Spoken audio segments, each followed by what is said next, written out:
दिन में तू ना हो वो दिन ही नहीं, जिस जीवन में तू ना वो जीवन नहीं।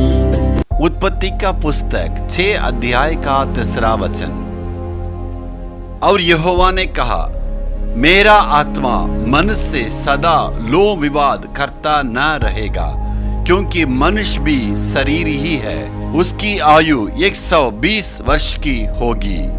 ऐसे होते होते पवित्र आत्मा किसी मनुष्य से अगर वो संघर्ष नहीं करेगा, इसका मतलब ये है, इसमें 2 बात है, वो हमसे दूर होना चाहता है। दूसरी बात है, रोमी 1 अध्याय के 28वां वचन, परमेश्वर की जानने की जानकारी में उनको रुचि नहीं था।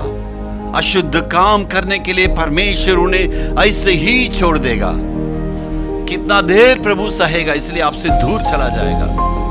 1 सामुएल 4 अध्याय का 19 और 20 पढ़ के देखिए। इस्राएल से महिमा हट गया, इस्राएलियों से परमेश्वर हट गया था और वाचा के तंबू से हट गया था।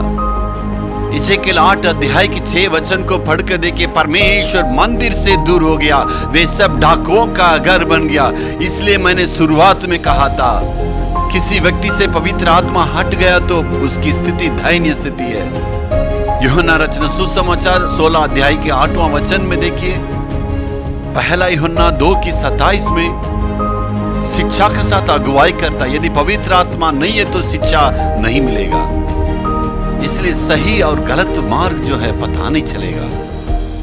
बाइबल का प्रचार हमें समझ में नहीं आएगा, क्या प्रचार करें वो भी हमें पता नहीं चलेगा। इसलिए उसकी इच्छा को भी हम न जानते हुए आगे बढ़ेंगे। दूसरी बात, यदि परमेश्वर हमसे हट जाते हैं तो हमारी प्रार्थना को उत्तर नहीं मिलेगा।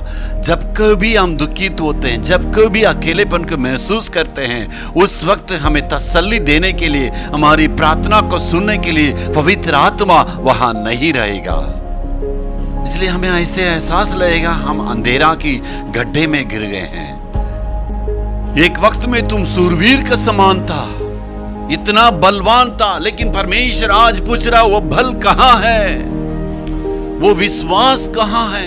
परमेश्वर इसलिए आपसे कहना चाहता है, इसलिए आपसे दूर जाने के पहले, आपसे हट जाने के पहले उसे पुकारिए, चिल्लाइए, उपवास कीजिए, प्रार्थना कीजिए, खोए हुए अभिषेक को, खोए हुए अनुग्रह को किसी न किसी ढंग से प्राप्त कीजिए।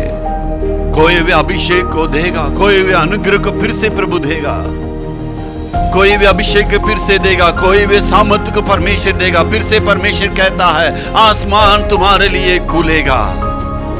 फिर से वही ताकत को, फिर से वही सामर्थ को, अभिषेक को परमेश्वर आपको देगा। Hallelujah, hallelujah.